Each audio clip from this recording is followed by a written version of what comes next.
Good morning, good evening everyone. So ఈరోజు మన topic ఏంటంటే, పవన్ కళ్యాణ్ గారు నిన్న విజయవాడ కనకదుర్గ అమ్మవారి టెంపుల్కు విచ్చేసి ఆయన చేస్తున్నటువంటి ప్రాయశ్చిత్త దీక్ష సందర్భంగా ఆయన గుడి మెట్లు శుభ్రం చేసి ఆయన తర్వాత కొన్ని వ్యాఖ్యలు అయితే చేశారు. సో ఈ వ్యాఖ్యలు ఏంటంటే నేషనల్ లెవెల్లో వీటికి ప్రాముఖ్యత అయితే సంతరించుకుంది. అయితే ఆయన చేసినటువంటి వ్యాఖ్యలేంటి, వాటిని మనము విశ్లేషించేటటువంటి ప్రయత్నం అయితే చేద్దాము.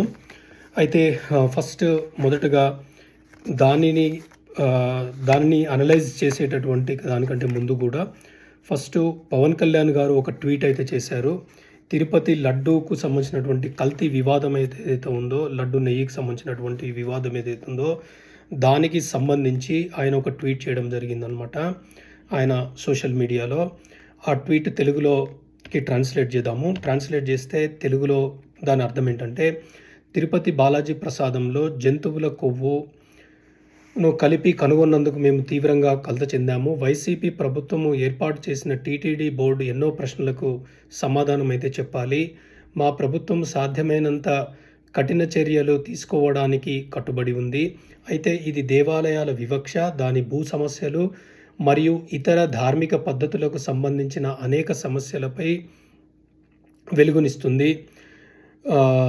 మొత్తం భారతదేశంలోని దేవాలయాలకు సంబంధించిన అన్ని సమస్యలను పరిశీలించేందుకు జాతీయ స్థాయిలో సనాతన ధర్మ రక్షణ బోర్డును ఏర్పాటు చేయాల్సినటువంటి సమయం ఆసన్నమై ఉన్నట్టుగా నేను భావిస్తున్నాను. జాతీయ స్థాయిలో విధాన నిర్ణేతలు అంటే పాలసీ మేకర్స్ అంటారు కదా, అంటే పొలిటికల్ లీడర్స్, అంటే ఎవరైతే పాలసీ మేక్ చేస్తారో అసెంబ్లీలలో, పార్లమెంట్లలో, తర్వాత విధాన నిర్ణేతలు, మత పెద్దలు అంటే రిలీజియస్ హెడ్స్, న్యాయ వ్యవస్థ, జ్యుడిషియల్ సిస్టము, పౌరులు, సిటిజన్స్, మీడియా, వీళ్ళందరూ కూడా ఈ చర్చ జరగాలి. సనాతన ధర్మ వివక్షను ఏ రూపంలోనైనా అంతం చేయడానికి మనమందరము కలిసి రావాలని నేను భావిస్తున్నాను అన్నారనమాట. అంటే పవన్ కళ్యాణ్ గారు ఏంటంటే, ఒక లడ్డు సమస్య అనే కాదు, సనాతన ధర్మానికి సంబంధించినటువంటి ఆలయాలకు సంబంధించినటువంటి కొన్ని సమస్యలు అయితే ఉన్నాయి. సో వీటినన్నిటినీ పరిరక్షించేటందుకు ఒక సనాతన బోర్డు అనేది కావాలి. ఇది నా యొక్క సొల్యూషను, వైబుల్ సొల్యూషన్ అని నేను అనుకుంటున్నాను. బట్ అందరూ కలిసికట్టుగా నిర్ణయించాలి, స్టేక్ హోల్డర్స్ అందరూ అని చెప్పేసి అన్నారనమాట. ఒకవేళ అది కాకపోతే ఇంకేదన్నా ఆల్టర్నేట్ కూడా మనం ఫైండ్ అవుట్ చేయాల్సినటువంటి అవసరం ఉందని చెప్పేసి చాలా కన్స్ట్రక్టివ్గా, బ్యాలెన్స్డ్గా, వివాదరహితంగా ఆయన ట్వీట్ చేయడం జరిగిందనమాట. అయితే దీనికి ఆ రోజు అనుకుంటా ప్రకాష్ రాజ్ గారు మళ్ళీ ఒక ట్వీట్ చేశారు. అది కూడా ఇంగ్లీష్లో ఉంది. దీన్ని తెలుగులో నేను చెప్పడానికి ప్రయత్నం చేస్తాను. మీరు ఎక్కడైతే పనిచేస్తున్నారో డిప్యూటీ సీఎంగా, అదే రాష్ట్రంలో ఈ వివాదం అయితే ఉంది. కాబట్టి మీరు న్యాయ విచారణ జరిపి దోషులను శిక్షించాలి అని అన్నారనమాట. అక్కడి వరకు అంటే ప్రకాష్ రాజ్ గారు బాగానే ఉండేది. బట్ దాని ఎక్స్టెన్షన్గా ఇంకొన్ని మాట్లాడారనమాట. ఏం మాట్లాడారనంటే, మీరు అప్రహెన్షన్స్ స్ప్రెడ్ చేస్తున్నారు, అంటే మీరు వివాదాలు కానీ, ఒక అనుమానం కానీ, ఒక భయం లాంటి వాతావరణాన్ని మీరు నేషనల్ లెవెల్ అంటే జాతీయ స్థాయిలో దీన్ని స్ప్రెడ్ చేస్తున్నారు. ఆల్రెడీ మన దేశంలో మత ఘర్షణలు చాలా ఉన్నాయి. దానికి మీ పార్టీ అంటే సెంటర్లో ఉన్నటువంటి మీ ఫ్రెండ్స్ వాళ్ళు నేను థ్యాంక్ యూ చెప్తున్నానని సెటైరికల్గా చెప్పారనమాట. సో పవన్ కళ్యాణ్ గారేమో అంత బ్యాలెన్స్డ్గా మాట్లాడితే, దీనికి ప్రకాష్ రాజ్ గారు ఇంకా అంటే తనకి ఏదైతే బీజేపీకి తను ఏదైతే వ్యతిరేకంగా బీజేపీకి మాట్లాడతాడో, సో దాన్ని కూడా ఈ కాంటెక్స్ట్లోకి మళ్ళీ దాన్ని తీసుకొచ్చారనమాట. సరే, అదైపోయిన తర్వాత ఇప్పుడు పవన్ కళ్యాణ్ గారు ఏం మాట్లాడారు అనేది మనం డిస్కస్ చేద్దాము. సో పవన్ కళ్యాణ్ గారు ఏం మాట్లాడారనంటే, సనాతన ధర్మం గురించి మాట్లాడారనమాట. సనాతన ధర్మం యొక్క గొప్పతనం గురించి మాట్లాడారు. అఫ్కోర్స్ సనాతన ధర్మం గొప్పతనం మాట్లాడాలనంటే ఎవరికి ఉన్న నాలెడ్జ్ సరిపోదు, కానీ ఆయన కొన్ని విషయాలు ప్రస్తావించాడనమాట. ఏమని ప్రస్తావించారంటే, సనాతన ధర్మం అనేది చాలా గొప్పది. సనాతన ధర్మము ఇతర మతాలను కూడా ప్రోత్సహిస్తుంది. పూర్వకాలంలో చక్రవర్తులు కూడా అంటే హిందూ రాజులు ఎవరైతే ఉన్నారో వాళ్ళు కూడా వేరే మతాలకు సంబంధించినటువంటి వాళ్ళకు ప్రార్థనా మందిరాలు కట్టుకోవడానికి కూడా వాళ్ళ ప్లేస్‌లు ఇచ్చినటువంటి ఔన్నత్యాన్ని వాళ్ళు ప్రదర్శించారు. అదేవిధంగా సనాతన ధర్మం అనేది తనను తను కాపాడుకుంటూ 10 మందిని కాపాడేటటువంటి ధర్మము. సో, ఇలాంటి ధర్మానికి సంబంధించినటువంటి ఆలయాలను గానీ, ధర్మాన్ని గానీ, వాటిని హిందూ దేవతలను గానీ, దేవుళ్ళను గానీ వీళ్ళందరినీ కూడా అవమానిస్తూ, పలచన చేసి సెక్యులరిజం పేరుతో ముఖ్యంగా కొంతమంది హిందువులు మాట్లాడుతా ఉన్నారు అని మాట్లాడారనమాట. సో, అని మాట్లాడుతూ ఆయన ఏం చేశారనంటే కొన్ని ఎగ్జాంపుల్స్ ఇచ్చారనమాట. సో, ఏంటి ఎగ్జాంపుల్స్ అంటే ఇప్పుడు మనము ఏదైతే సనాతన ధర్మము వివక్షకు గురి కాబడుతుంది అని అంటున్నామో దానికి సంబంధించి కొన్ని ఎగ్జాంపుల్స్ ఇచ్చారనమాట. ఏం ఎగ్జాంపుల్స్ అనంటే అంతర్వేదిలో రథం కాలిపోయింది. రథం కాలిపోయిన తర్వాత అప్పుడున్నటువంటి ప్రభుత్వము మాట్లాడినటువంటి విధానం ఏదైతే సరిగా లేదు. తర్వాత దానికి సంబంధించినటువంటి నేర పరిశోధన అయితే ఏదైతే ఉందో అది సక్రమంగా జరగలేదు. పైపెచ్చు హిందువుల మనోభావాలు దెబ్బతినేటట్టు చాలా తేలికగా వాళ్ళు మాట్లాడారు. తర్వాత ఆలయాల్లో అర్చకులను వేలం వేస్తున్నారు. తర్వాత ఇలా తిరుపతిలో అన్యమతాలను ప్రోత్సహిస్తున్నారు. తర్వాత తిరుపతిలో ఆలయాలలో వివిధ బోర్డులలో అంటే ఆలయ కమిటీలని అంటాం కదా. సో, ఆలయ కమిటీలలో ఉండేటటువంటి వ్యక్తులకు అసలు వాళ్ళు ఏ ధర్మం పాటిస్తారో మనకు తెలీదు. ఏ మతం ఆచరిస్తున్నారో కూడా తెలీదు. ఎట్ ద సేమ్ టైం వాళ్ళకు సనాతన ధర్మం మీద అవగాహన, భక్తి అలాంటిది ఉందో లేదో కూడా నాకు తెలీదు. అలాంటి పరిస్థితులలో ఇలాంటివన్నీ కూడా జరుగుతూ ఉన్నాయి. క్లారిటీ లేదు. ప్లస్ అలాంటి ముఖ్య పొజిషన్లలో పదవులలో ఉన్నటువంటి వ్యక్తులు వాళ్ళ ఇండ్లల్లో ఒక మనిషి చనిపోతే కూడా 11వ రోజు కాకముందుకే దేవాలయాల్లోకి వెళ్తున్నారు. సో, కాబట్టి అంతేకాకుండా ఒక రాముని గురించి లేకపోతే ఒక వినాయకుని గురించి, శబరిమల అయ్యప్ప స్వామి గురించి, ఒక మాలాధారణ గురించి, దేవుళ్ళ గురించి, దేవతల గురించి, రాముని గురించి ఇలా వివిధ రకాలుగా చాలామంది వ్యక్తులు చాలా పలచగా మాట్లాడుతూ ఉన్నారు. సో, ఇదంతా కరెక్ట్ కాదు. సో, ఇవన్నీ కూడా హిందూ మతాన్ని, ఆ సనాతన ధర్మాన్ని ఆచరించేటటువంటి వ్యక్తుల యొక్క మనోభావాలు అనేటివి దెబ్బతినేటటువంటి విధంగా ఉంది. దీనికి ముఖ్య కారణం ఏంటంటే హిందువులు అనేవాళ్ళు చాలా మెతగ్గా ఉంటారు. అంటే వీళ్ళు అంత పెద్దగా రియాక్ట్ కారు అనేటటువంటి విధంగా వాళ్ళకు ఒక బలంగా ఒక ముద్ర పడిపోయింది. వీళ్ళంతా ఒక లో హ్యాంగింగ్ ఫ్రూటు. సో, వీళ్ళంతా ఈజీగా వీళ్ళని టార్గెట్ చేయొచ్చు.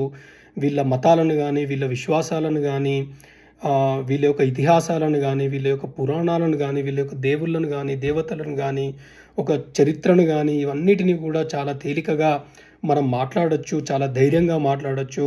మనకు కొన్ని ప్రభుత్వాలు, కొన్ని పార్టీలు కొమ్ము కాస్తాయి, మనకు సపోర్ట్గా ఉంటారు అని చెప్పేసి కొంతమంది సెక్యులరిస్టులు కానీ, లేకపోతే కొంతమంది నాస్తికులు కానీ పెద్ద పెద్ద మీటింగులు పెట్టేసి ఇలా అన్నీ జరుగుతూ ఉన్నాయి. అంతేకాకుండా ఆలయానికి సంబంధించినటువంటి భూములకు పరిరక్షణ లేదు. అంటే ఇప్పుడు కొంతమంది ఇంకా చెప్పాలనంటే ఒక సనాతన ధర్మం అనేది ఒక వైరస్ లాంటిదని మాట్లాడుతున్నారు. కొంతమంది అయితే సనాతన ధర్మాన్ని పాటించనవసరం లేదని చెప్పేసి ఓపెన్గా మాట్లాడుతున్నటువంటి పరిస్థితి అయితే ఉంది. సో,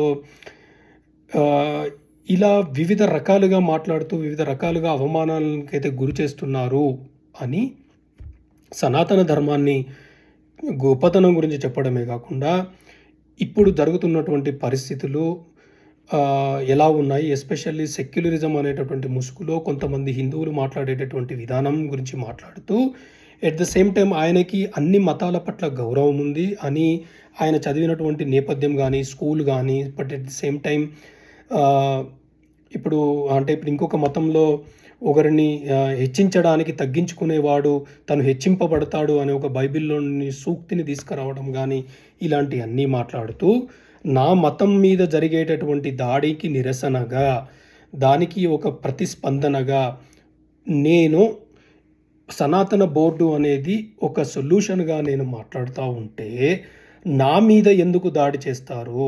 హిందూ మతాల మీద, హిందూ మత విశ్వాసాల మీద తేలికగా ఎందుకు దాడి చేస్తారని చెప్పేసి ప్రకాష్ రాజ్ గారి పేరు కూడా ఆయన ఉటంకించడం జరిగిందనమాట. సో ప్రకాష్ రాజ్ గారికి చెప్పాలనంటే కొంచెం గట్టిగానే ఆయన వార్నింగ్ ఇచ్చాడు. ఏమనిచ్చారంటే సెక్యులరిజం అనేది టూ వే, అంటే ఆయన ఒక్కనికే కాదు అందరికీ కూడా. అంటే సెక్యులరిజం పేరు మీద హిందూ మత విశ్వాసాల మీద, హిందూ మతాన్ని ఆచరించేటటువంటి వ్యక్తుల మనోభావాలను దెబ్బతీసే వాళ్ళందరికీ కూడా నేను చెప్తున్నాను, సెక్యులరిజం అనేది టూ వే. అంటే ఒక ఫ్రీడమ్ ఆఫ్ స్పీచ్ పేరు మీదనో, ఒక సెక్యులరిజం పేరు మీదనేమో మీరు మమ్మల్ని అటాక్ చేస్తే మేము మూవింగ్ ఫార్వర్డ్ ఊరుకోము. సో మేము గట్టిగా దీనికి బదులిస్తాము, దీనికి మీరు బాధ్యతను తీసుకోవాల్సినటువంటి అవసరం ఉంది అని చెప్పేసి గట్టిగా మాట్లాడి, ఈ సెక్యులరిజంకు సంబంధించినటువంటి టాపిక్ ఏదైతే ఉందో అది two way but it's not one way అని చెప్పారనమాట. అంటే టూ వే అంటే ఏంటంటే, నీ మతాన్ని నేను గౌరవిస్తాను, నా మతాన్ని నేను గౌరవిస్తాను, అంటే నీ మతాన్ని నేను అవమానించను, నా మతాన్ని నేను గౌరవిస్తాను, లేకపోతే నా మతాన్ని గౌరవిస్తాను, నీ మతాన్ని గౌరవిస్తాను. అంటే లేదంటే ఇప్పుడు ఇట్స్ లైక్ నేను నీకు సాయం చేస్తాను, నువ్వు నాకు సాయం చేయి, లేదంటే నేను నిన్ను అవమానపరచను, నన్ను నువ్వు అవమానపరచుకు, లేకపోతే నిన్ను నేను గౌరవిస్తాను, నన్ను నువ్వు గౌరవించు. అంటే టూ వే అంటే అలా. సో అంటే ఇప్పుడు నీకు సెక్యులరిజంలో వన్ వే అంటే ఇష్టం వచ్చినట్టు ఏది పడుతుంది మాట్లాడి హిందువులు కామ్గా ఉండాలి, ప్రతిస్పందించొద్దు, నిరసన వ్యక్తపరచొద్దు అని అంటే కుదరదు అని చెప్పారనమాట. సో అలాగే మరి ప్రతిరోజు ఎవరో ఒకరు మాట్లాడుతూ ఉంటే పనిగట్టుకొని బయటికి వచ్చి నిరసన వ్యక్తం చేస్తూ ఉంటే అది ఎంత టైం వేస్ట్ అవుతుంది? ఇప్పుడు మనకు దైనందిన కార్యక్రమాలు ఉంటాయి, మనకు ఒక వృత్తి ఉంటుంది, ఒక ప్రవృత్తి ఉంటుంది, అంటే మనకు ప్రొఫెషన్ ఉంటుంది, దానికి సంబంధించినటువంటి వర్క్ చేయాల్సినటువంటి అవసరం ఉంటుంది, ఇంట్లో పిల్లల్ని చూసుకోవాల్సినటువంటి అవసరం ఉంటుంది. సో ఇవన్నీ వదిలిపెట్టి ఎవరో ఒకరు అవమానపరిచిందని చెప్పేసి వాళ్ళను నిలువరించేటందుకు మనం వెళ్ళి ఇవన్నీ చేయాలంటే కుదరదు. కాబట్టి అన్నిసార్లు కుదరదు. అంటే శక్తి లేదని కాదు, శక్తి లేకపోవడానికి లేకపోతే ధైర్యం లేకపోవడానికి కుదరకపోవడానికి చాలా తేడా ఉంటుంది. కుదరకపోవడం అనేది ఇట్ ఈస్ రిలేటెడ్ టు మన యొక్క లైఫ్ స్టైల్ కానీ, మనకున్నటువంటి దాన్ని ఏమంటారు అంటే రిజర్వేషన్స్ కానీ, సో ఇవన్నీ కూడా కుదరకపోవడానికి దారితీస్తాయి. ధైర్యం లేకపోవడం అనేది అది ఇంటర్నల్ ఎబిలిటీకి సంబంధించినటువంటి విషయము. సో కాబట్టి మాకు ధైర్యం లేక కాదు. సో ఇలాంటి విషయాలు వచ్చినప్పుడు, ఇలాంటి పరిస్థితులు వచ్చినప్పుడు ప్రతిసారి నిరసన తెలిపేటటువంటి అవకాశం మాకు ఉండదు. కాబట్టి దీనిని అన్నిటినీ కూడా పరిరక్షించడానికి సనాతన బోర్డు అనేది కావాలి. కాబట్టి హిందువులందరూ కూడా, ఈ ధర్మాన్ని పాటించేటటువంటి వ్యక్తులందరూ కూడా కలిసికట్టుగా ముందటికి వచ్చి ఖచ్చితంగా మీ యొక్క అభిప్రాయాన్ని తెలియజేయాల్సినటువంటి అవసరం ఉంది అని చెప్పేసి ఒక సైడు ఈ ధర్మాన్ని ఆచరించేటటువంటి వ్యక్తులకు అందరినీ కూడా సంఘటితం చేస్తూ, ఒక సైడు ధర్మానికి ఎవరైతే విఘాతం కల్పిస్తున్నారో, ఈ ధర్మాన్ని ఎవరైతే పలచన చేసి మాట్లాడుతున్నారో వాళ్ళందరికీ గట్టిగా వార్నింగ్ ఇస్తూ, ఎట్ ద సేమ్ టైం దీనికి ఒక లాంగ్ టర్మ్ సొల్యూషన్ తీసుకురావాలి అనేటటువంటి విధంగా సనాతన బోర్డు గురించి ప్రస్తావించడం అయితే జరిగిందనమాట. అయితే ఇది క్లుప్తంగా అక్కడ జరిగినటువంటి విషయం. అయితే నెక్స్ట్ మనము అంటే నా ఎక్స్పీరియన్స్ చెప్తాను ఇప్పుడు నేను నెక్స్ట్ ఏంటంటే, ఇప్పుడు నేను చూశాను, ఇప్పుడు వరంగల్లో ఒక వ్యక్తి అంటే నాస్తికుడు అనుకుంటా, ఆయన వచ్చి ఒక అయ్యప్ప గురించి కామెడీగా మాట్లాడడము, ఆయన పుట్టుక గురించి కామెడీగా మాట్లాడడము, అదే ఇప్పుడు పవన్ కళ్యాణ్ గారు చెప్పినట్టుగా వినాయకుని గురించి కూడా మాట్లాడడము. అంటే ఇప్పుడు అదేవిధంగా హైదరాబాదులో ఒక స్టాండప్ కమీడియన్ అనుకుంటా, ఆయన హిందూ దేవతలని వీళ్ళందరినీ కూడా కొంత పల్చనగా చేసి మాట్లాడినప్పుడు, అవమానించినప్పుడు, అలాంటి వ్యక్తి ఈవెంట్కి అప్పుడున్నటువంటి ప్రభుత్వము సెక్యూరిటీ మరీ ప్రొవైడ్ చేసి, అంటే బీజేపీ వాళ్ళు ప్రొటెస్ట్ చేస్తుంటే సెక్యూరిటీ మరీ ప్రొవైడ్ చేసేసి వాళ్ళకు ఈవెంట్ కండక్ట్ చేయడానికి వాళ్ళకి హెల్ప్ చేశారనమాట. అంటే నేనేం చెప్తున్నానంటే, హిందువుల యొక్క మనోభావాలను చాలా political parties they are taking it for granted అనమాట.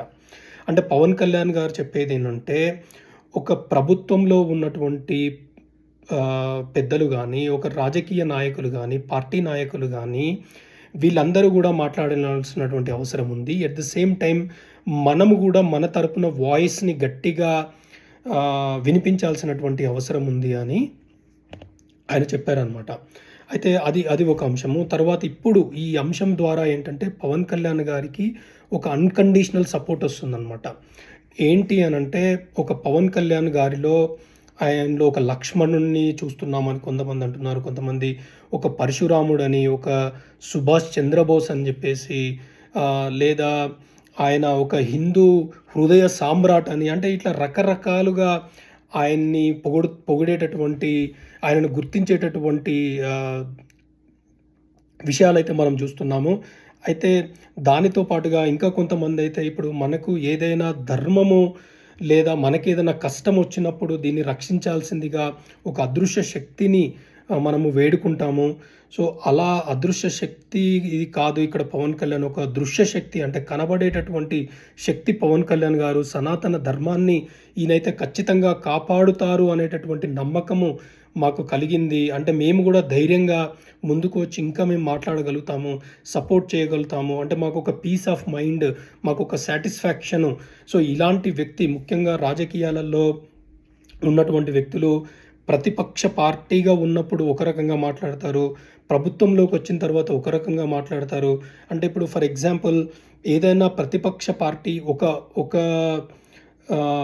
దాన్నేమో ఒక వివాదాన్ని తీసుకొని దాని చుట్టూ వాళ్ళు ఎదగడానికి ప్రయత్నం చేస్తారు. ఒకసారి ప్రభుత్వంలోకి వచ్చిన తర్వాత ఆ విషయాన్ని లో ప్రయారిటీగా పెట్టుకొని వాళ్ళు ముందటికెళ్ళేటటువంటి పరిస్థితి మనం చూసాము. కానీ పవన్ కళ్యాణ్ గారు ప్రతిపక్షంలో ఉన్నప్పుడు కూడా ఆయన అనేక సార్లు ఇలాంటి వివక్ష ఏదైతే గురిగా పడుతుందో ఆయన చాలాసార్లు ప్రస్తావించి అధికారంలోకి వచ్చిన తర్వాత ఒక సందర్భానుసారం అంటే ఈ లడ్డు అనేది ఒక కల్తీ జరిగిందనేటటువంటి సందర్భానుసారంలో దానితో పాటు ఇలాంటివన్నీ కూడా జరుగుతూ ఉన్నాయి. సో, వీటన్నిటికీ కూడా ఒక సొల్యూషన్ అనేది సనాతన బోర్డు అని చెప్పేసి దానికి ఎక్స్‌టెన్షన్‌గా ఏది చేస్తే బాగుంటుందో అంటే ఏదో ఒక ఇష్యూ ఉంది అని చెప్పి మాట్లాడి దాన్ని ఇష్యూ చేయడమే కాకుండా దానికి ఒక కన్‌స్ట్రక్టివ్ సొల్యూషన్ ఏదైతే బాగుంటుంది అని చెప్పేసి ఆయన మాట్లాడడం జరిగిందనమాట. సో, దీనికి ప్రతి చోట నుండి కూడా అన్‌కండీషనల్‌గా ఆయనకు సపోర్ట్ వస్తూ ఉంది. సో, నాకు కూడా పవన్ కళ్యాణ్ గారి మీద ఉన్నటువంటి ఇమ్మెన్స్ రెస్పెక్ట్ ఏంటంటే నాకు ఇంకొక నెక్స్ట్ లెవెల్‌కి వెళ్ళిందనమాట. అంటే ఏంటంటే మనము మాట్లాడాల్సింది అనుకున్నది నిర్భయంగా మనం మాట్లాడాలి. ఎట్ ద సేమ్ టైమ్ ఎవరి మనోభావాలు కూడా దెబ్బతీయకుండా బ్యాలెన్స్‌డ్‌గా ఎలా మాట్లాడాలి అనే విషయంలో పవన్ కళ్యాణ్ గారు మామూలుగా తను ఇంకొక నెక్స్ట్ లెవెల్ రీచ్ అయ్యారని చెప్పొచ్చనమాట. సో, అది నేను చాలా నాకు అంటే ఐయామ్ వెరీ ఇంప్రెస్డ్. సో, ఆ విషయంలో పవన్ కళ్యాణ్ గారికి మనం ఇంతకుముందు ఏదైతే పవన్ కళ్యాణ్ గారికి ఇచ్చినటువంటి సపోర్ట్ ఏదైతే ఉందో so, today it is paying off అనమాట. అంటే మన బిలీఫ్స్ ఏదైతే ఉందో ఆ బిలీఫ్స్ అన్నీ కూడా కరెక్ట్ అని చెప్పేసి పవన్ కళ్యాణ్ గారైతే ప్రూవ్ చేయడం జరుగుతుంది. అయితే దీంతో పాటు ఇంకా మనము చర్చించుకోవాల్సింది ఏంటంటే ఇప్పుడు ప్రకాష్ రాజ్ గారి ట్వీట్ అనమాట.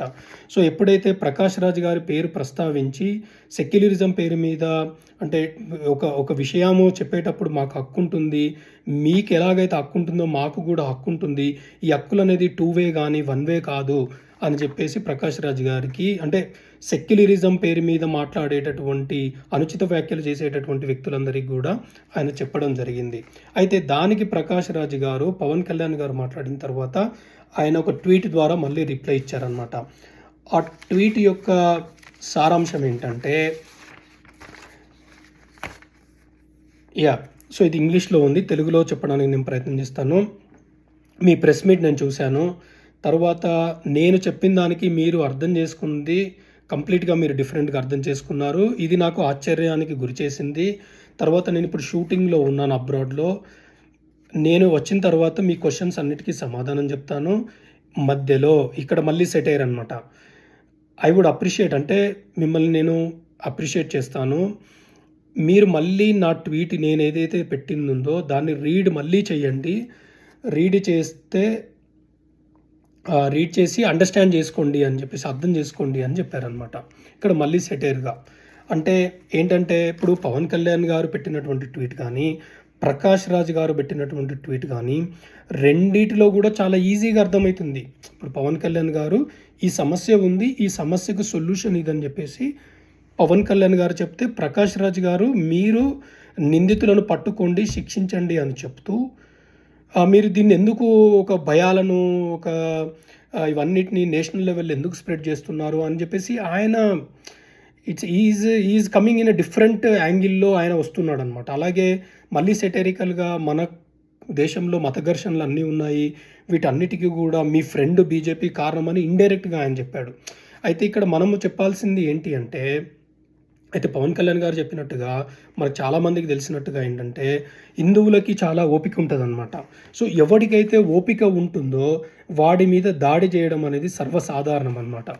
సో అలాగే ఇప్పుడు ఏంటంటే, పవన్ కళ్యాణ్ గారు ఎంత మంచిగా మాట్లాడితే ప్రకాష్ రాజ్ గారు డిఫరెంట్గా రెస్పాండ్ అయ్యారు. ఇప్పుడు మళ్ళీ పవన్ కళ్యాణ్ గారు రెస్పాండ్ అయితే మళ్ళీ ప్రకాష్ రాజ్ గారు మళ్ళీ డిఫరెంట్గా రెస్పాండ్ అయ్యాడు అనమాట. అంటే ఏంటంటే they throw stones at us అనమాట.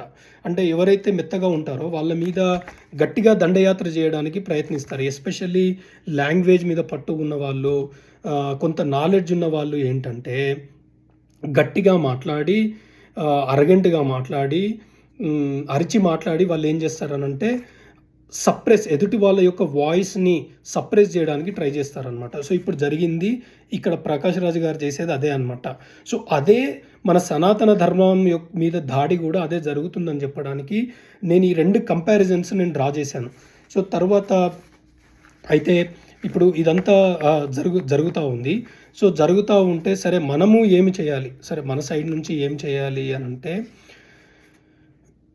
నాకు సంబంధించినంత వరకు ఏంటంటే, ఎవరైనా ఇలా మాట్లాడినప్పుడు కనీసం మనము ఒక స్టేట్మెంట్, ఒక సోషల్ మీడియా ద్వారానో, ఒక వాయిస్ ద్వారానో, ఒక ట్వీట్ ద్వారానో, లేకపోతే ఒక ఫేస్బుక్లో ఒక మెసేజ్ ద్వారానో, ఒక వాట్సాప్లో ఒక మెసేజ్ ద్వారానో, ఒక లెటర్ ద్వారానో, ఇలా కాదు, ఇలా చేస్తే బాగుంటుంది, ఇలా చేయకూడదు, ఇలా చేసే వాళ్ళని గట్టిగా శిక్షించాలి అనేటటువంటి విధంగా మనం అందరం కూడా ప్రతిఘటించాల్సినటువంటి అవసరం అయితే ఉందని చెప్పేసి నేను చెప్తున్నాను. But at the same time ఇలా పాలిటిక్స్లో ఉన్నటువంటి వ్యక్తులు, నిజాలను నిర్భయంగా మాట్లాడేటువంటి వ్యక్తులను తప్పకుండా మనం ఓన్ చేసుకొని ఎంకరేజ్ చేయాల్సినటువంటి అవసరం అయితే ఉందని చెప్తున్నాను. అంటే పవన్ కళ్యాణ్ అనే కాదు, పవన్ కళ్యాణ్ లాంటి వ్యక్తులు ఎవరైనా కూడా ఓపెన్గా మాట్లాడితే కొంతమంది ఏమనుకుంటారంటే లేనిపోని వివాదాలకు దారితీస్తుందని అని అంటారు. కానీ ఓపెన్గా, క్లియర్గా, క్లారిటీగా మాట్లాడి ఎవరి మనోభావాలను దెబ్బతీయకుండా మాట్లాడినప్పుడు